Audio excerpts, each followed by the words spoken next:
O Senhor abençoe vocês, irmãos e irmãs. Muito obrigada. E as pessoas que vieram pela primeira vez, as pessoas que são recentes, eu cumprimento vocês com muito carinho. E eu sempre falo que eu sirvo ao Senhor nos sonhos, porque na realidade é tão difícil, mas nos sonhos é tão formoso. E o Senhor também, Ele sabe como Ele trabalha e como Ele faz a sua obra maravilhosa para que esta igreja cresça, progrida, se aumente e seja como Deus disse que seria faz mais de 50 anos quando o Senhor falou isso. Ele fez essa promessa e Ele se comprometeu a ser o encarregado de trazer as pessoas na sua congregação. E percebam o que Deus usa para trazer as pessoas na igreja. Ele dá sonhos para elas. Tem pessoas ou tem ditados populares que falam: sonhar não custa nada. Mas observem que no Senhor os sonhos são muito importantes, eles têm muito valor. E Deus realmente tem feito crescer a sua igreja e a sua congregação por meio dos sonhos e por meio das visões.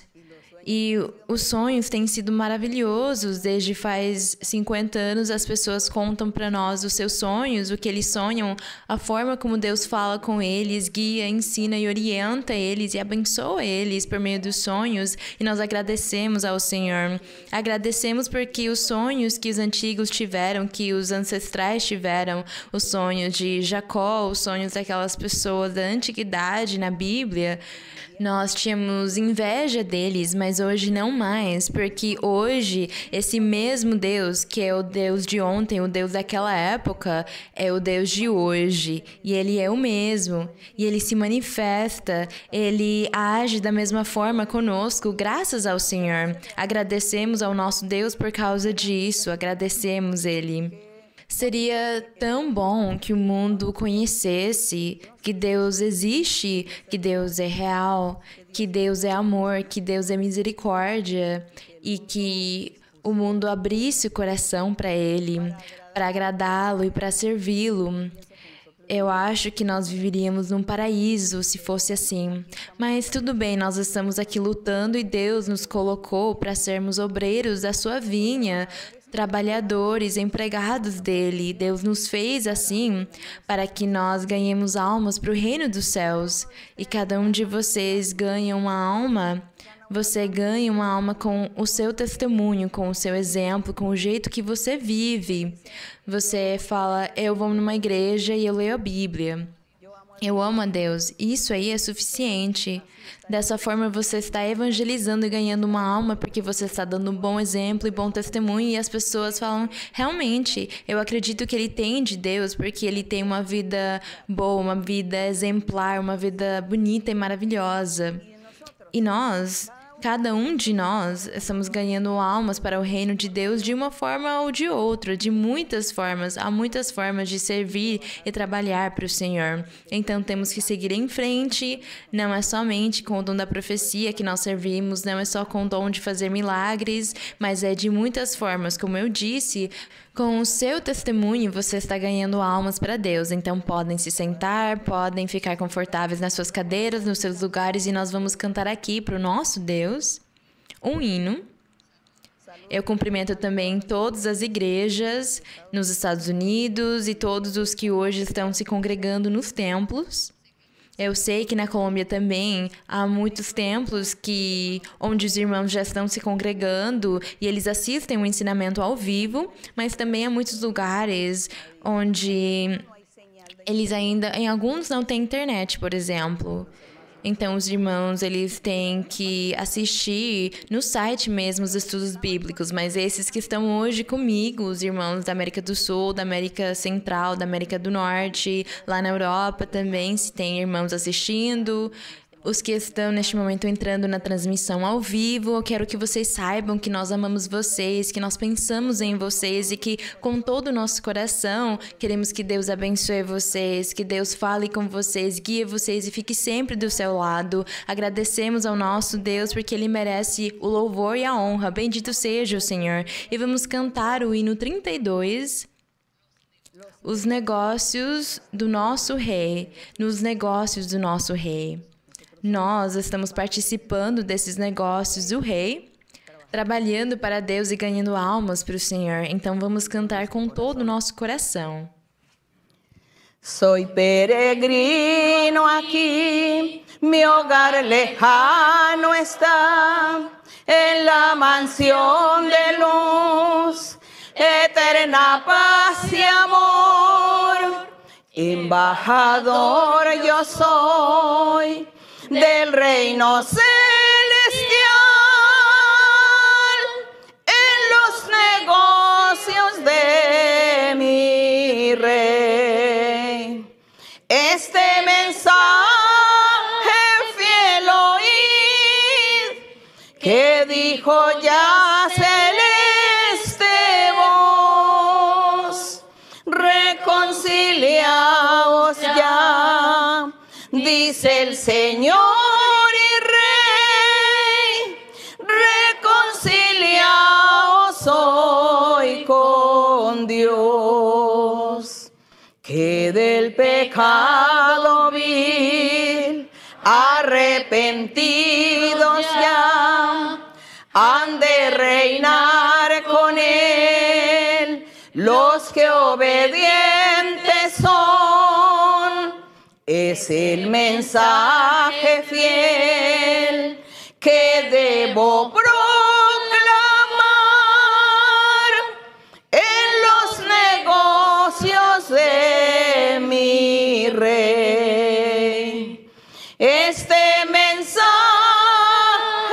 fiel oíd, que dijo ya celeste voz, reconciliaos ya, dice el Señor y Rey, reconciliaos hoy con Dios. Mi hogar más bello es que el valle de Sarón, eterno gozo y paz, reinan por siempre en él, y allí Jesús dará eterna habitación. Es el mensaje de mi Rey. Este mensaje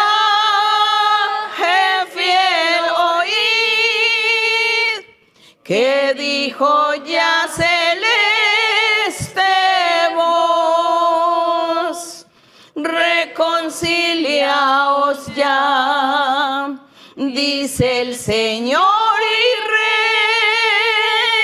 Rey, reconciliaos hoy con Dios. Bendito e louvado seja o nome do Senhor. Nos reconciliarmos hoje com o Senhor, com o nosso Deus. E nós, hoje, os irmãos já sabem que temos que estar prontos no livro de 2 de Coríntios, no capítulo 4.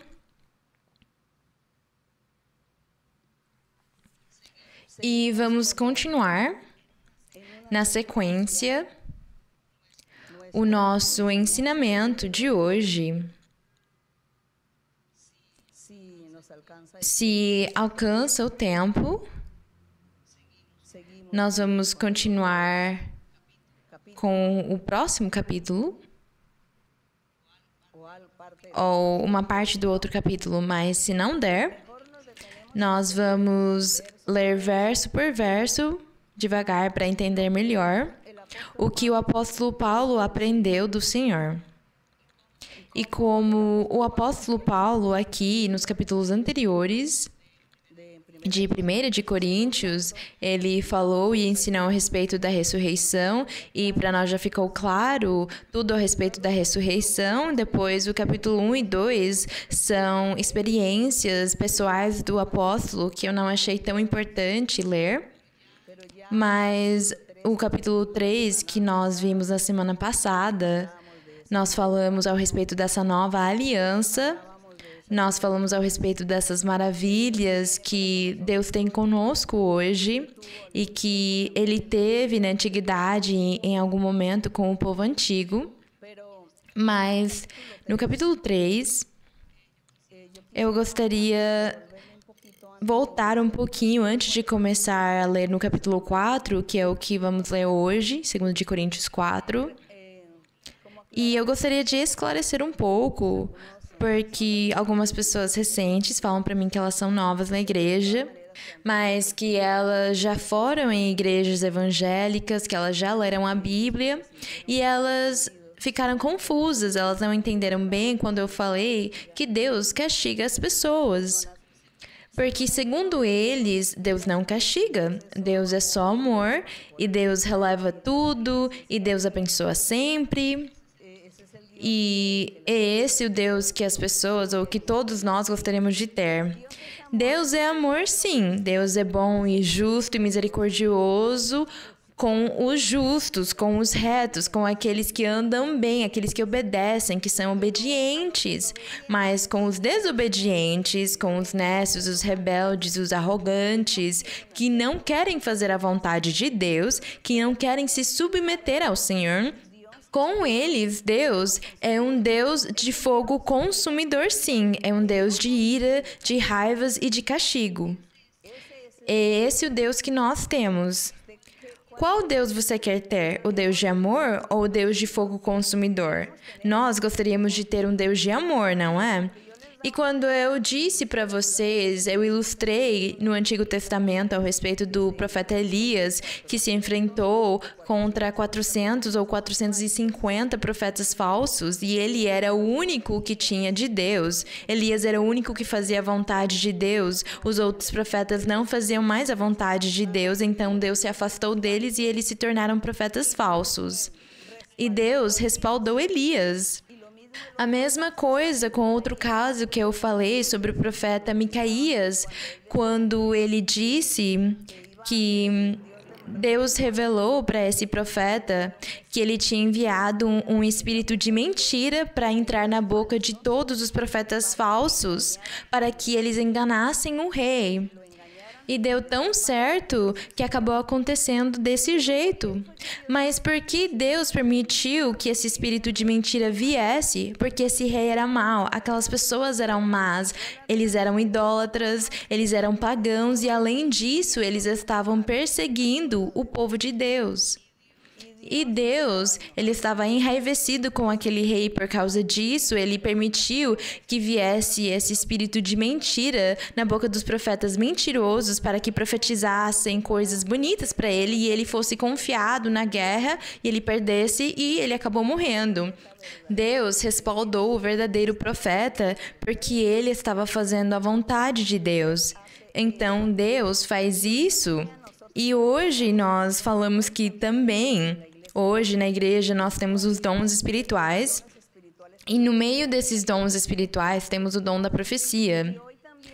E hoje Deus também nos deu profetas na igreja. Na igreja nós temos profetas, profetisas e os irmãos que têm o dom da profecia.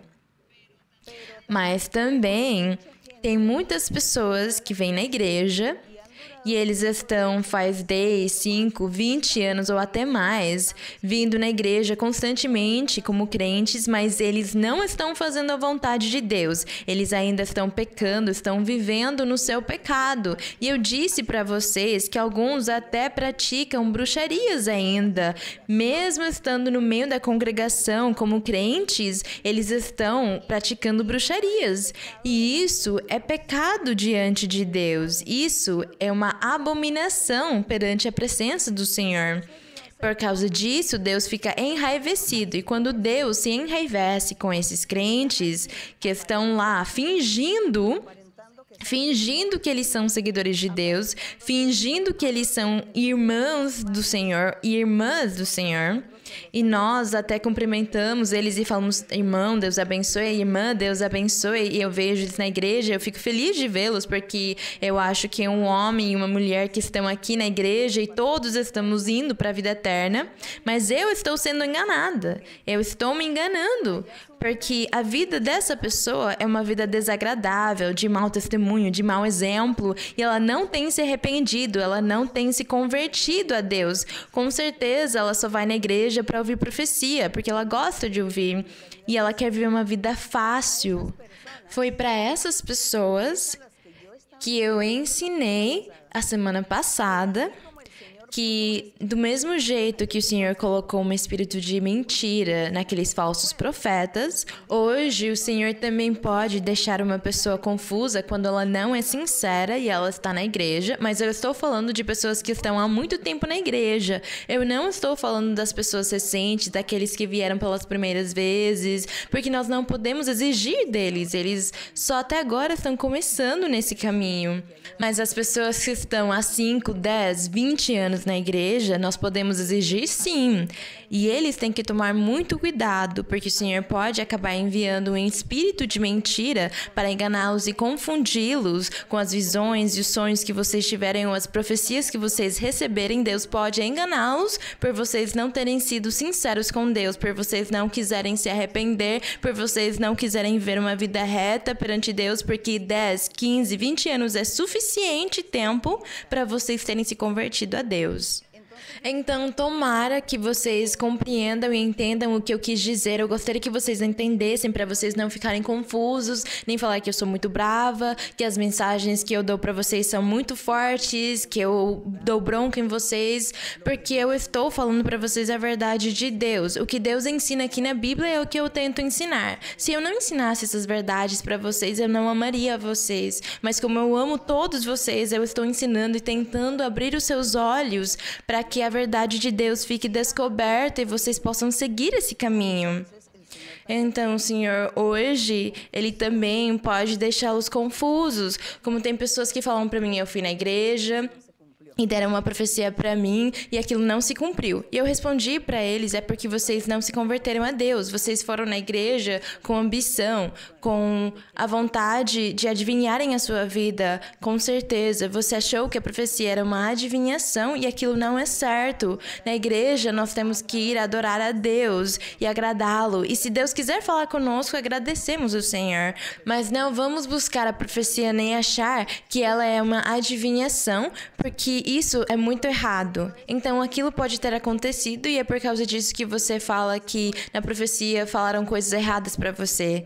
Porque nós temos que andar bem com o Senhor. E nós não estamos falando que isso vai acontecer com as pessoas que vieram pela primeira vez na igreja.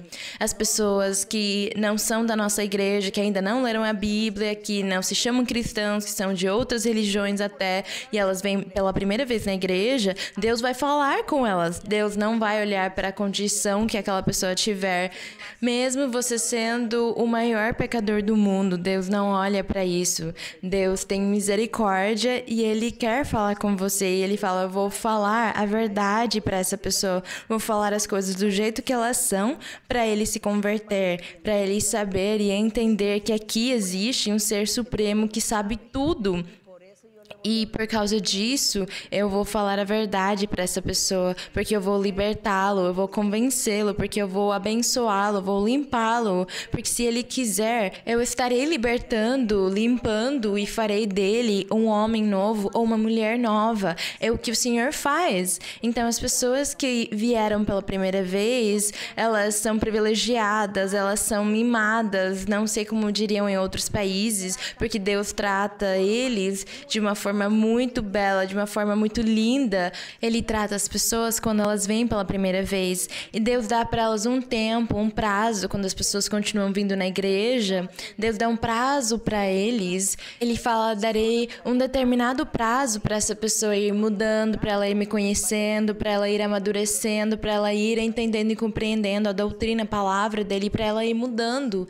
É isso que o nosso Deus faz. Mas eu acho, humanamente, que uma pessoa que está há 15, 10, 20 anos na igreja, eu acharia que já está na hora de ter mudado. E se ela continua fazendo o mesmo pecado, eu acho que aí então Deus decide como ele vai tratar essas pessoas. E é por causa disso que acontecem tantas coisas no nosso dia a dia. Às vezes as pessoas falam, Deus não me ouve, eu oro, mas Deus não me escuta. E é por causa disso, porque eu estou andando mal perante Deus. Por causa disso, Ele não ouve as minhas orações. Porque eu estou andando mal perante Ele. Por causa disso, Ele não me dá os dons espirituais, não me dá o batismo com o Espírito Santo. Por isso, Ele não ouve as minhas petições. Por causa disso, quando eu imponho as mãos, eu não vejo nada acontecer, porque eu estou andando mal perante Deus. Eu preciso primeiro me acertar com o Senhor para eu conseguir receber o respaldo do Senhor. Bem, os meus queridos irmãos e irmãs, era para vocês, para os antigos, a mensagem que eu falei na semana passada. Não é para as pessoas novas, as pessoas recentes. Vocês fiquem tranquilos, continuem em frente, porque vocês são bebês recém-nascidos ainda na igreja e Deus trata vocês assim, com muita delicadeza. Bem, agora vamos abrir a nossa Bíblia em 2 de Coríntios, no capítulo 4, que é a continuação do capítulo 3. É a continuação do capítulo 3. E aqui, o que nós vimos?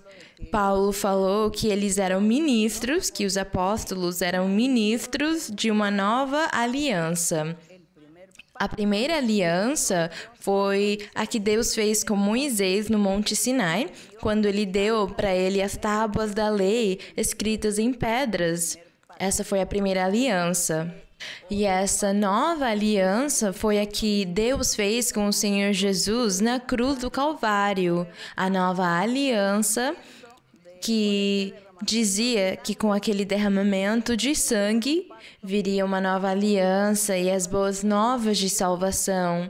O novo método de salvação para aqueles que vêm pela primeira vez e a forma que o Senhor ia salvar as pessoas daí para frente. Isso já aconteceu faz mais de 2000 anos e desde 2000 anos até hoje viemos pregando esse evangelho e o Espírito Santo, de uma forma ou de outra, esteve no mundo, nos corações de alguns. O Senhor se escondeu em alguns tempos, mas hoje nós vemos que o Senhor novamente quer se manifestar ao mundo para mostrar a sua glória. Bendito seja o Senhor. Então, aqui no capítulo 4:1, vamos lembrar que o apóstolo falou sobre o ministério e o trabalho que Deus deu para eles pregarem esse evangelho, para eles pregarem essa nova aliança, essas novas de salvação. Então, diz no verso 1, Paulo disse, por isso... Bem, no verso 18 diz, ou no 17, vamos voltar um pouquinho, vamos voltar no 3:17, onde diz, ora, o Senhor Jesus Cristo, ou o Senhor nosso Deus, é o Espírito, Ele é o Espírito Santo. E onde está? Ou onde se manifesta? Ou onde mora o Espírito do Senhor? Ali há liberdade. Seja no coração de um homem ou de uma mulher, ou numa congregação, ou em milhares de congregações, onde o Espírito Santo estiver, lá há liberdade. Bendito seja o Senhor. E todos nós, no 18, com a cara descoberta, como que olhando em um espelho a glória do Senhor, nós vemos a glória de Deus, nós vemos os milagres do Senhor, nós vemos o amor de Deus e a obra dele, mas não conseguimos tocar nela. E o apóstolo aqui comparou isso como quando alguém se olha num espelho. Você vê a figura, mas quando você faz assim, vai tocar nela, Você só consegue tocar no espelho mesmo, na tela mesmo, é aquilo que nós conseguimos tocar, mas a imagem está lá. E essa é a forma como nós hoje sentimos a Deus e vivemos com Deus e vemos Ele. Vemos Ele como se fosse por meio de um espelho. Então diz... E todos nós, com a cara descoberta, como que olhando em um espelho a glória do Senhor, vamos sendo transformados. Ele disse, contudo, vamos sendo transformados de glória em glória. Bendito seja o Senhor. E isso aqui é verdade. Porque nós viemos no conhecimento de Deus, viemos neste lugar e Deus, Ele começa a nos transformar e nos dar conhecimento, maturidade, começamos a entender e compreender e é por causa disso que precisamos ler a Bíblia uma e milhares de vezes. Você começa e termina e começa de novo, porque você precisa ir aprendendo e com o decorrer do tempo, enquanto você mais ler, você mais vai entender, vai compreender melhor, então você precisa continuar lendo. Não cansem de ler, porque vocês estarão aprendendo mais e mais ainda, porque vocês vão sendo transformados de glória em glória desse jeito. E diz aqui na mesma imagem, ele disse que na mesma imagem seremos transformados como pela ação do Espírito do Senhor. Então, o Espírito do Senhor é quem faz esse milagre, essa obra tão grande nos nossos corações, porque é Ele quem faz que fiquemos apaixonados por Deus e tenhamos fé e confiança no Senhor. 4:1. Por isso, pelo que nós acabamos de ler, que nós estamos vendo o Senhor como olhando em um espelho, a glória do Senhor, e vamos sendo transformados pelo seu Espírito Santo. Por isso, tendo nós este ministério, que é pregar as boas novas e falar que o Espírito Santo é quem faz os milagres nas pessoas. Não mais era a lei de Moisés, que tinha sido escrita em livros, em pergaminhos, em tábuas de pedras. Não era mais essa lei que ia mudar o coração dos homens ou transformar de glória em glória as pessoas, mas agora ia ser o Espírito Santo de Deus, que é quem está conosco e foi enviado pelo Senhor. Quando ele subiu aos céus, ele enviou o Espírito Santo para ficar conosco, com os seres humanos. Então é por causa disso que ele falou: tendo nós este ministério, e este ministério está sendo trabalhado pelo Espírito Santo, nos usando como vasos, como instrumentos. Nós somos os instrumentos nas mãos do Espírito Santo, do Espírito de Deus, nas mãos de Deus. Ele acaba nos usando. Ele, sozinho, sendo espírito, não trabalha. Porque se ele trabalhasse só como espírito, então ninguém perceberia. Ninguém conseguiria perceber, nem valorar a Deus, nem apreciar a manifestação de Deus e as bondades de Deus. Ninguém agradeceria para ele, porque ninguém perceberia. Se tem uma pessoa que está em cadeira de rodas e ela está doente, e o Espírito de Deus vem e cura ela, e ela se levanta sozinha, então ela vai pensar: eu estava doente faz 10, 15, 20 anos nessa cadeira de rodas, mas eu consegui levantar. Não sei quem me curou. Alguém deve ter me curado. Não sei, mas eu consigo caminhar agora. Então, não haveria a glória para Deus. Não seria dados os agradecimentos a Deus, entendendo: Senhor, tu me fizeste esse milagre, obrigada, temos que glorificar a Deus. Então, essa pessoa não ia saber, ela ia ficar desse jeito. Então, por causa disso que Deus não quis se manifestar somente em espírito, Ele quis usar os humanos também. Ele falou: eu fiz os humanos para isso, eu criei eles para usá-los para o bem, para eles serem felizes e para eles me servirem. Porque o Senhor tem milhares e milhares de anjos que servem Ele, mas Ele queria também um ser humano, uma carne física que servisse Ele. E é por causa disso que Deus nos usa como seres humanos, como matéria, para uns pelos outros fazermos esse trabalho. Então, Ele nos usa, Ele me dá dons para eu trabalhar os dons para o outro e outro ficar liberto, o outro ficar curado, o outro receber o Espírito Santo. E Ele tendo esses dons e essas maravilhas, todos sendo instrumentos de Deus, começamos a trabalhar uns pelos outros e começamos a nos converter, a aprender de Deus, a valorizar a Deus, a agradecê-lo, a louvá-lo, exaltá-lo. E além disso, acabamos sendo felizes, curados. Deus faz muitas coisas por nós e um dia nós vamos ganhar a vida eterna. É esse o ministério formoso das boas novas, o ministério da nova aliança de salvação, aquilo que Deus fez usando os homens, porque tem pessoas que falam, mas como é possível Deus usar um homem, uma mulher, porque eles são tão pecadores, como que Ele vai usá-los para profetizar?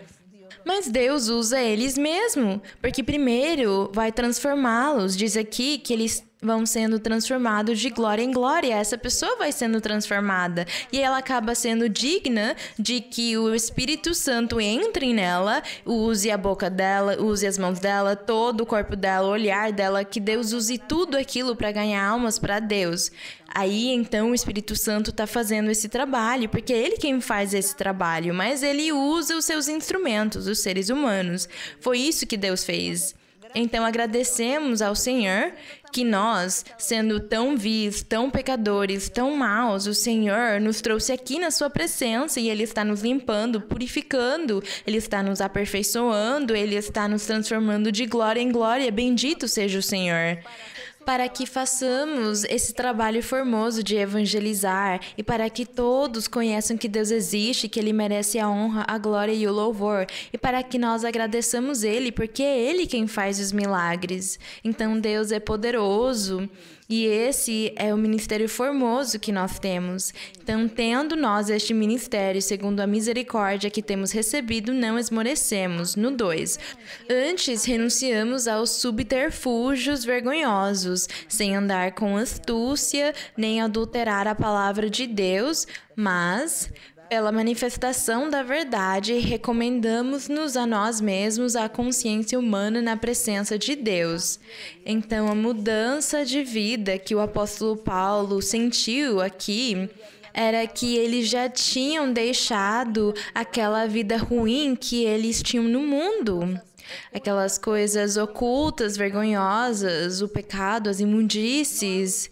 Eles não mais adulteravam a palavra de Deus, como a palavra de Deus tinha sido adulterada desde fazia séculos até o momento que o Senhor se manifestou, a sua palavra tinha sido adulterada, mal interpretada e as traduções tinham tirado o significado, então ninguém mais prestava atenção nem obedecia às coisas de Deus. Então diz que a manifestação da verdade de Deus é o que agora está na consciência de todos aqueles que acreditaram e ainda vão acreditar no Senhor. Então, a manifestação do Senhor e a verdade dele veio nos corações dos homens e das mulheres que realmente se dispuseram, abriram seus corações para seguir o caminho do nosso Deus. É o que diz no verso 2. E no verso 3 diz, mas se nosso evangelho ainda está encoberto.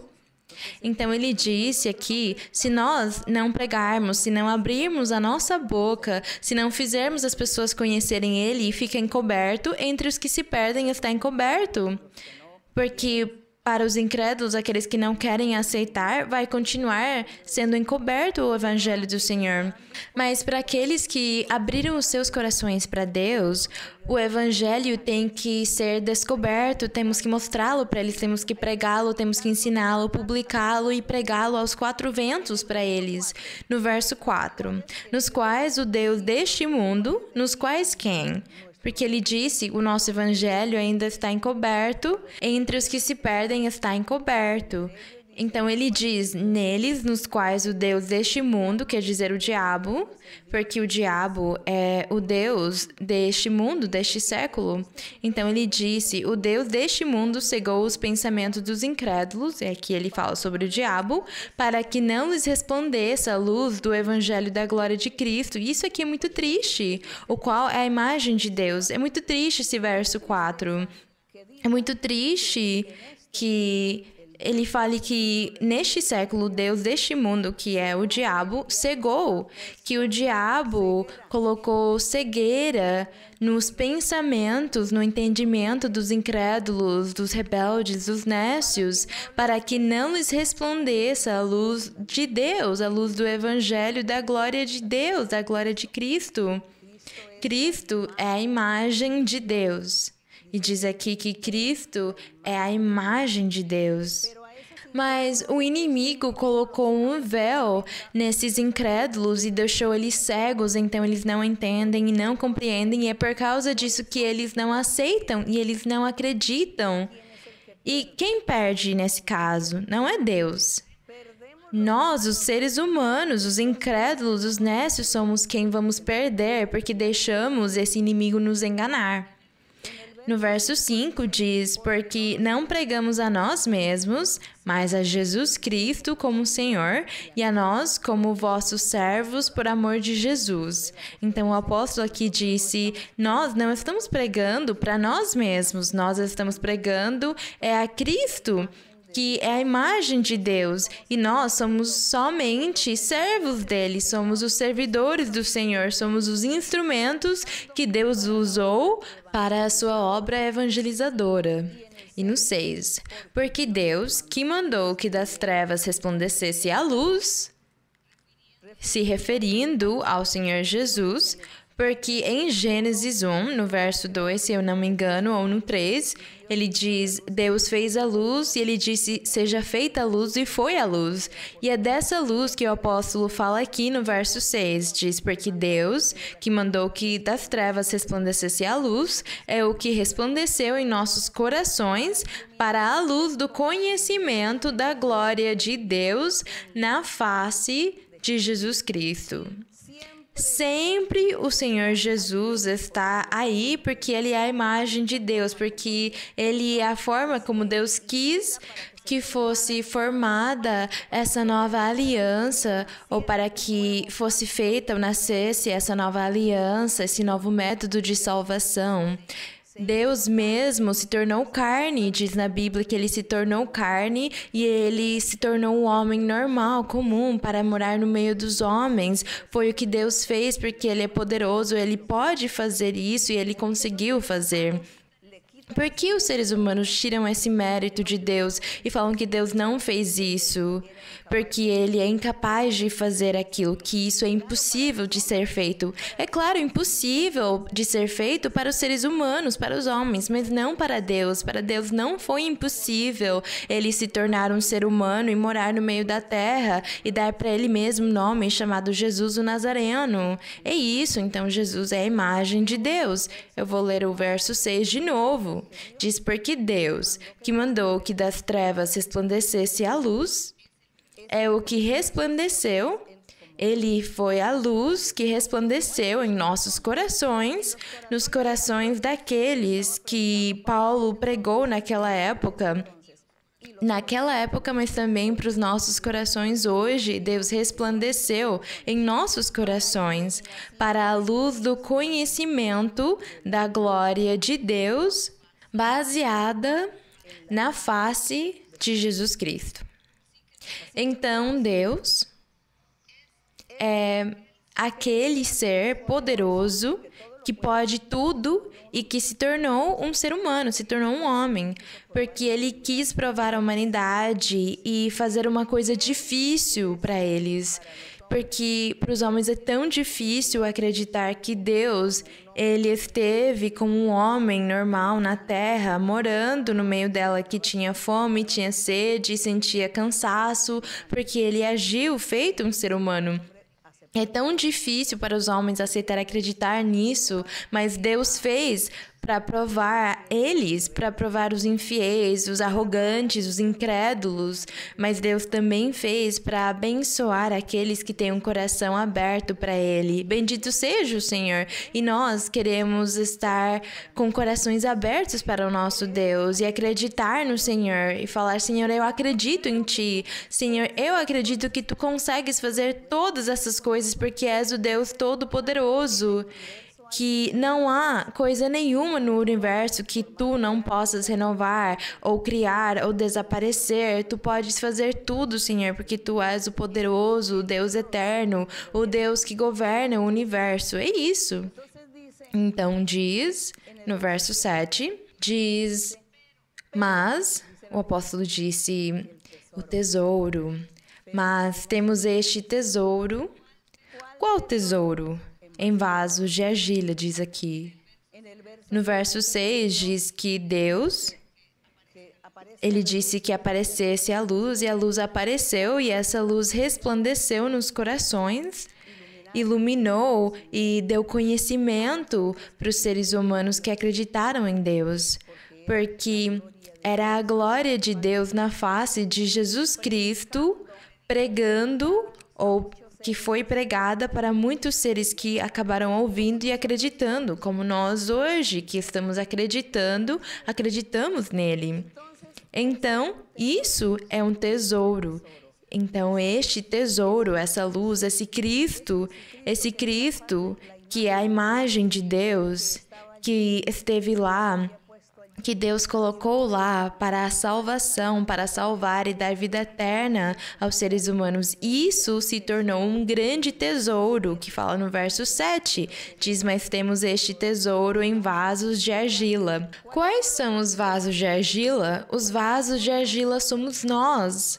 Nós que em nosso coração já aceitamos o Senhor da glória. Nós já aceitamos que Cristo é a imagem de Deus. Nós já aceitamos que Cristo é o Filho de Deus e que Ele é o próprio Deus. E que Ele é quem Deus enviou ao mundo para se tornar um homem normal e estar com as pessoas. Nós acreditamos nisso, nesse tesouro. E esse é o novo método. É esse o grande ministério que Deus deu para que nós trabalhemos nesse grande ministério, pregando o Senhor da glória, pregando o Senhor que foi crucificado, que ressuscitou, que derramou o seu sangue para o perdão dos pecados, e aqueles que acreditarem nele, seguirem ele, cumprirem os mandamentos dele ao pé da letra, vão obter a vida eterna. Esse é o grande tesouro que Deus deu para nós, e diz no verso 7, mas temos este tesouro em vasos de argila, que são os nossos corações, para que a excelência do poder seja de Deus e não procedente de nós. Diz que a excelência do poder vem de Deus e não é de nós. Por acaso, o irmão, agora que ele contou essa experiência que alguém teve um sonho com a Maria Luísa. Por acaso, Maria Luísa, o ser humano, tem poder suficiente para fazer alguém sonhar com Maria Luísa?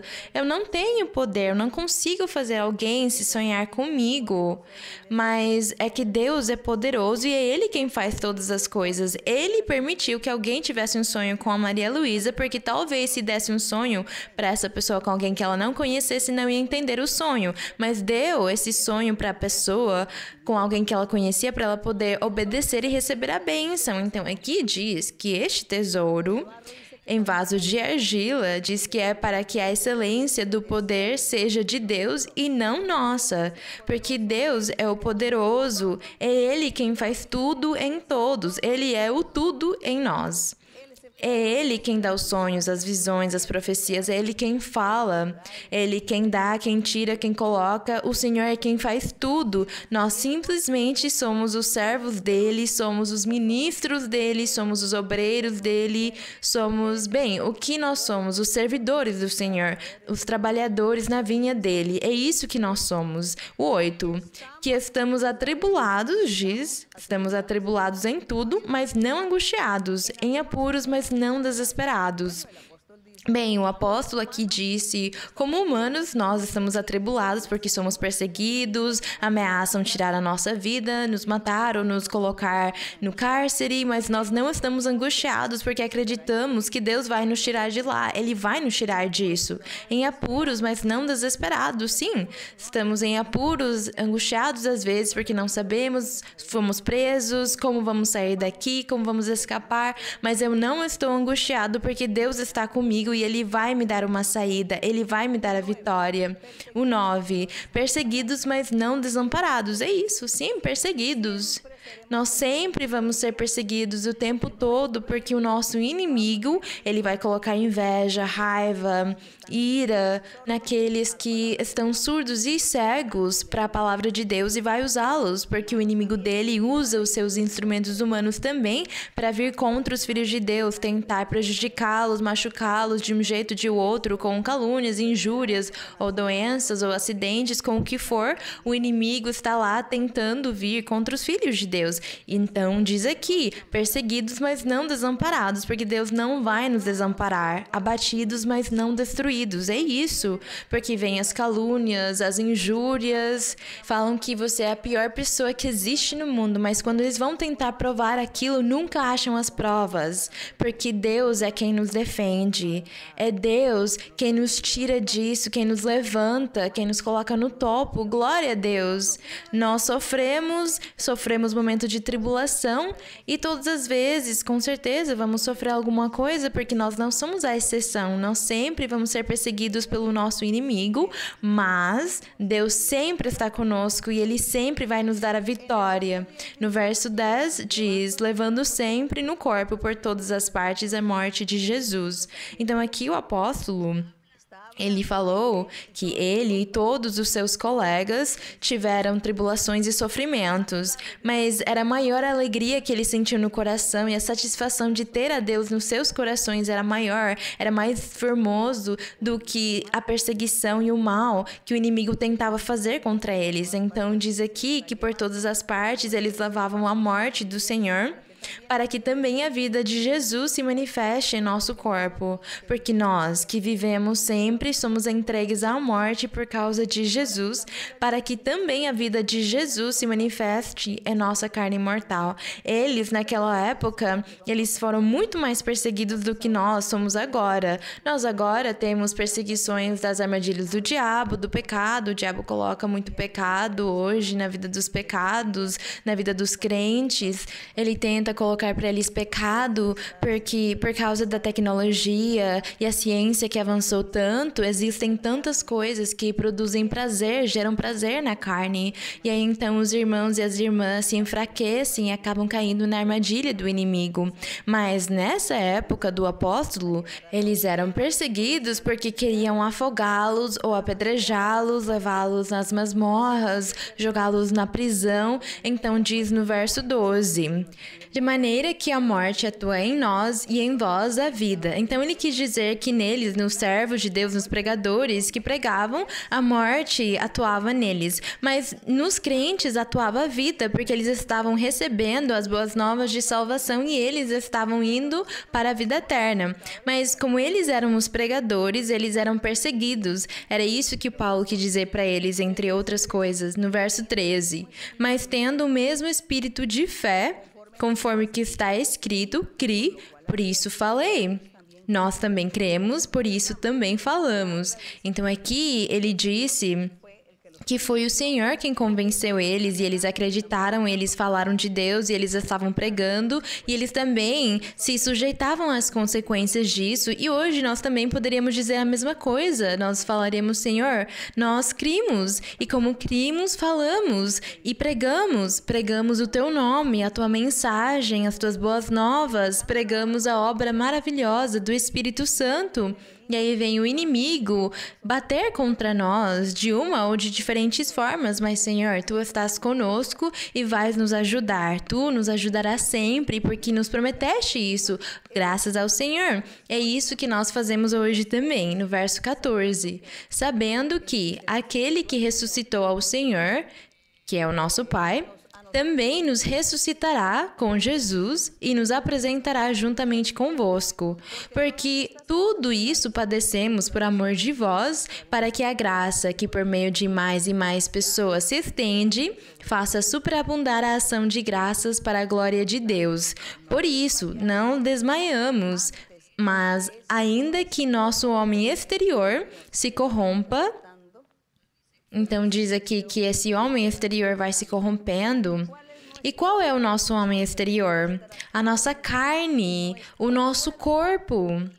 Infelizmente, ele vai se corrompendo até chegar na velhice. E depois disso, vem o sonho.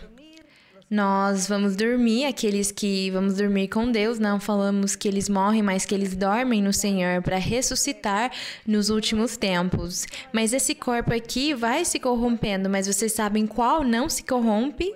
O corpo interior. Diz aqui, no 16. Por isso não desmaiamos. Mas ainda que o nosso homem exterior, o nosso corpo, a nossa carne física vai se corrompendo, o interior, contudo, que é o nosso espírito, que vai junto da nossa consciência, que vai junto da personalidade que nós temos, aquilo que nós chamamos da nossa personalidade, o nosso espírito, o interior, esse é o homem interior. E diz aqui que o interior, contudo, renova-se de dia em dia. Glória ao Senhor. Então, o espírito não envelhece. O espírito vai se renovando, ele vai adquirindo mais conhecimento, vai adquirindo mais maturidade, mais experiência, aprende mais e sabe mais e ensina mais e tem mais convicção e tem mais segurança e não tem mais nada que faça ele se desanimar, nem desistir, nem desmaiar, porque ele cresce dia após dia nesse conhecimento maravilhoso da doutrina da palavra de Deus. É isso que chamamos de maturidade espiritual, maturidade. Então, o espírito, ele vai amadurecendo, ele vai crescendo e vai se renovando. Mas é claro, o espírito, ele fica aflito vendo que o corpo, a carne onde ele mora, está se desgastando, está se corrompendo. Porém, nós precisamos fazer o trabalho e todas as coisas até onde pudermos, como nós conseguirmos fazer. Por causa disso, fala, buscai ao nosso Deus enquanto ele possa ser achado. Enquanto nós pudermos fazer o trabalho e trabalhar na vinha do Senhor, então temos que nos esforçar e trabalhar e fazer esse trabalho com o conhecimento e a maturidade que Deus deu para nós, com a doutrina, a palavra de Deus, ensinar para todos, ensinar as pessoas, sempre ficar ensinando as pessoas e corrigindo as pessoas. Não tolerem para as pessoas da igreja, para a sua família que vai na igreja, todos, provavelmente, quando eles estiverem fazendo uma coisa ruim, uma coisa de pecado, corrijam eles, falem, não faz isso, porque Deus não se agrada. Fica vendo, porque Deus pode te deixar sozinho e Ele vai te deixar nas mãos do diabo. E o diabo vai fazer coisas difíceis com você, ele vai te adoecer, vai fazer males para você. Se corrija, se afasta do pecado, vive uma vida reta e santa. Vocês precisam ensinar, precisam corrigir. Não deixem só na mão do pastor para ele corrigir, porque ele não é evidente para saber os problemas que acontecem nos lares das pessoas, nem na vida das pessoas. Então, vocês também precisam se tornar as pessoas que falem e orem uns pelos outros e corrijam uns aos outros e não tolerem o pecado. É claro, tem pessoas que falam, eu vivo com pessoas que são em conversas, que não são da igreja, só eu que vou na igreja. Então, aí você não pode fazer nada na sua casa, na sua moradia, porque se essas pessoas não forem da igreja, você tem que tomar cuidado, ser sábio. Você não pode admoestá-los nem corrigir o pecado deles, não pode. Então, vamos ter sabedoria, porque vocês só podem corrigir aqueles que vão na igreja, aqueles que já se converteram ao Senhor. É para eles que vocês têm que ensinar. E no verso 17, porque essa tribulação momentânea nos produz uma medida que supera toda medida, um eterno peso de glória. Dá para perceber que o apóstolo, ele sofreu alguma tribulação e ele contou para os irmãos essa tribulação. No verso 18, não atentando nós para as coisas que se veem, mas para as coisas que não se veem, pois as coisas que se veem são temporárias e as que não se veem eternas. E ele está falando aqui que temos que olhar para o nosso Deus, olhar para as promessas dele, olhar para a palavra dele, a doutrina dele, olhar para o que Deus tem para nós no futuro. É isso o mais importante. Aqui no capítulo 5, continua o assunto, mas nós vamos deixar assim hoje. No 5:1 diz, porque sabemos que se nossa morada terrestre... Qual é a nossa morada terrestre? É o nosso corpo físico. O nosso corpo é a morada terrestre. Porque sabemos que se nossa morada terrestre, este tabernáculo, se desfizer, temos de Deus um edifício, uma casa que não foi feita por mãos, que é eterna nos céus. Bendito e louvado seja o nome do Senhor. E isso aqui, se vocês quiserem saber e aprender uma coisa a mais sobre esse edifício, sobre essa casa que Deus tem para nós lá nos céus, então vocês podem ler em Apocalipse. Vocês podem ler lá, porque lá fala sobre a visão que Deus deu para João, mostrando para ele o templo, aquela grande cidade, Jerusalém espiritual, essa grande cidade, aquela Sião espiritual no futuro, com esse tabernáculo, que é o Senhor Jesus, e onde fala que as ruas são de ouro, e tudo é de ouro, de pedras preciosas e joias preciosas, esse grande lugar que Deus tem para nós lá. E tomara que todos nós estejamos um dia lá com o Senhor.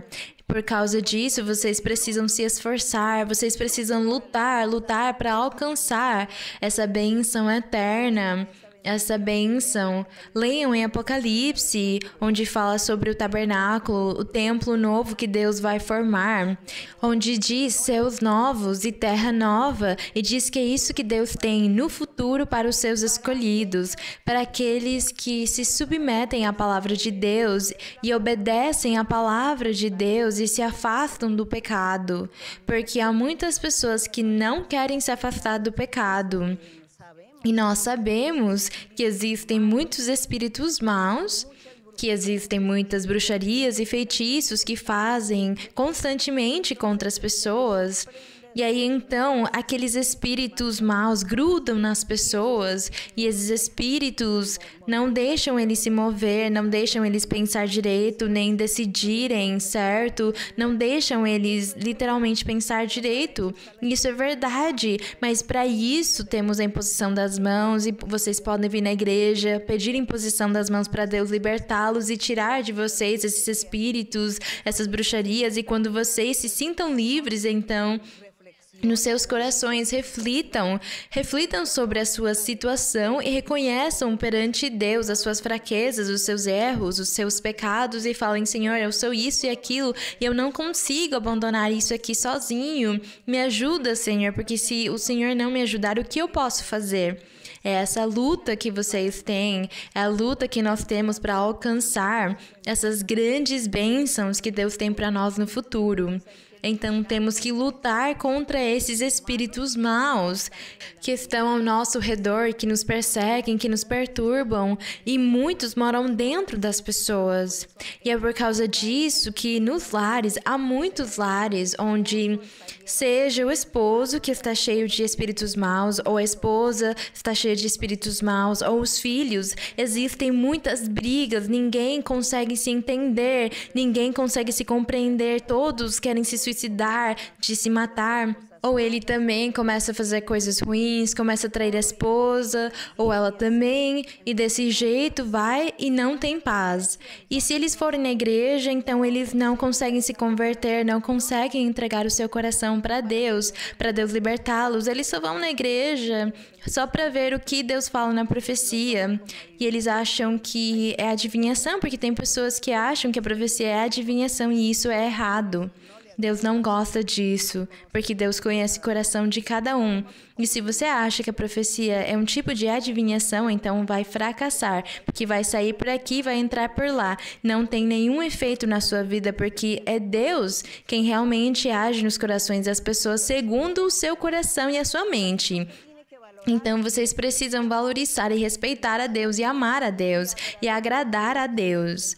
Então, se afastem do mal, se afastem do pecado. Você que é crente, você que faz tanto tempo que está na igreja e é crente para realmente viver uma vida reta perante Deus, se você sente que é perturbado por espíritos ruins, vai na igreja e pede para imporem mãos em você, fale com o pastor e peça para ele impor as mãos em você, porque você acha que tem espíritos, porque você tem tendências pecaminosas, mas você faz a sua família sofrer. Não não consegue se libertar disso e você não sabe o que vai fazer porque sozinho não consegue mais.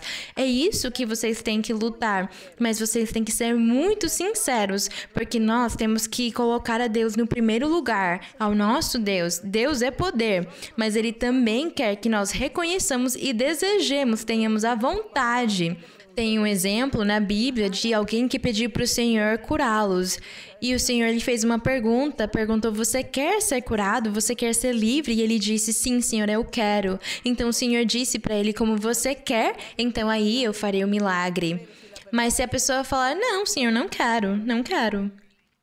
Ele disse, eu quero, Senhor, eu quero, então me ajuda, me muda, me limpa. É isso o que nós temos que fazer. E as pessoas recentes, as pessoas que vieram pela primeira vez, não se preocupem, porque Deus, Ele vai ter vocês aqui na palma da mão dele, porque vocês são bebês recém-nascidos para Ele, vocês são mimados pelo Senhor.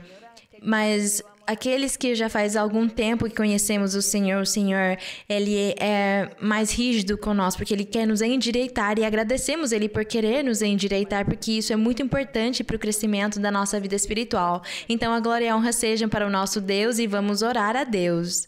Bendito Pai Celestial, te agradecemos, Senhor, por esta meditação.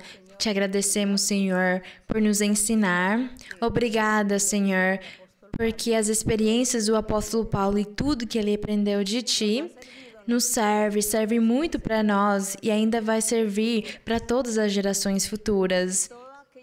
E toda a perseguição que ele viveu, nós também somos perseguidos, mas de uma forma diferente, Senhor. Mas mesmo assim, somos perseguidos. Mas como Paulo conseguiu vencer na vida, ele venceu porque tu estiveste com ele, com todos eles, e guardaste e livraste eles. Assim és tu conosco hoje, Senhor. Te manifestas da mesma forma. E nós queremos te agradar. E nós queremos fazer a tua vontade, Senhor, e te amar. E queremos falar para as pessoas e ensinar para as pessoas que tu vives, que és real, que existes, que és um Deus todo-poderoso e que tu és amor com aqueles que abrem o seu coração para ti. Como fala a tua palavra, que tu serás misericordioso com o misericordioso. Nós sabemos disso, Pai Santo, mas tu também és fogo consumidor com aqueles arrogantes e soberbos, aqueles incrédulos. Mas como nós não somos assim, Senhor, nós queremos ter um coração humilde e simples sempre para obedecer a tua vontade, as tuas ordens, a tua palavra, para fazer a tua vontade e te obedecer em tudo, Senhor.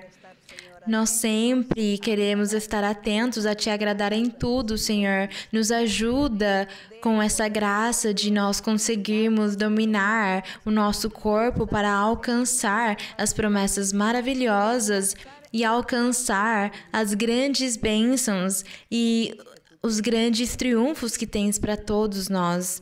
Que formoso, Senhor, é quando nós lemos nos Salmos e encontramos todas as promessas e todas as bênçãos e tudo que tu tens para as pessoas que são inteligentes.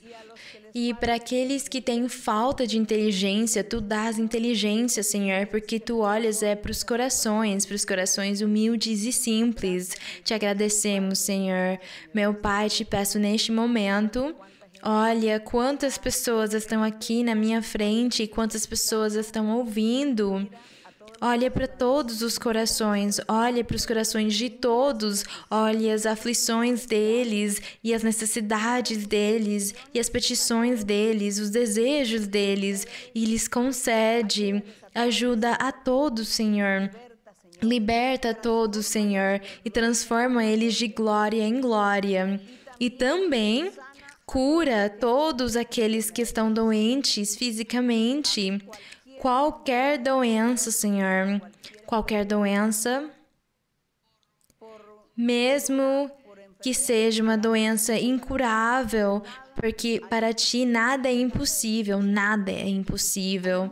Há muitas doenças incuráveis, mas tu tens curado elas e tem tirado elas. Então eu te peço, Senhor, que estendas a tua mão que cura, como médico divino que tu és, e que libertes também aqueles que foram atados pelas bruxarias e pelos feitiços. Senhor, tira todos os demônios, os espíritos maus, as maldições. Dá poder para os teus filhos, para os teus seguidores, para os teus servos e servas. Dá poder para eles conseguirem expulsar demônios e tirar bruxarias e maldições. Dá poder para eles conseguirem tirar espíritos maus. Dá poder para eles, Senhor, para que quando eles imponham as mãos, as pessoas fiquem libertas e elas consigam te amar, te seguir e te louvar com todos os seus corações, porque tu mereces, Pai. Obrigada, Pai, no nome do nosso Senhor Jesus Cristo. Eu te peço, Senhor, que abençoes a todos, Senhor. Abençoa a todos. Olha para as pessoas que estão sofrendo. Olha os lares que estão sofrendo, os casais que estão prestes a se divorciarem, a se separarem. Os esposos infiéis e as esposas infiéis, os filhos dependentes químicos, as pessoas que estão presas, parentes dos irmãos da igreja. Todos esses que estão sendo privados da sua liberdade, todos eles, Senhor, eu te peço que tenhas misericórdia, estendas a tua mão e tires eles de lá, Senhor, para que eles possam conhecer o teu caminho, a tua verdade e o teu amor. Obrigada, Pai. No nome glorioso de Jesus Cristo, teu Filho amado. Amém. Bendito o nome do Senhor. Coro 89, a sua glória cobriu os céus. Su gloria cubrió los cielos y la tierra se llenó de su alabanza. Su gloria cubrió los cielos y la tierra se llenó de su alabanza. Y el resplandor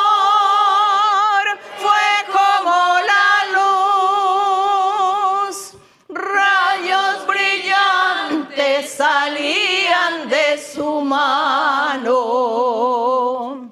y el resplandor fue como la luz, rayos brillantes salían de su mano. Su gloria cubrió los cielos y la tierra se llenó de su alabanza. Su gloria cubrió los cielos y la tierra se llenó de su alabanza. Y el resplandor fue como la luz, rayos brillantes salían de su mano. Y el resplandor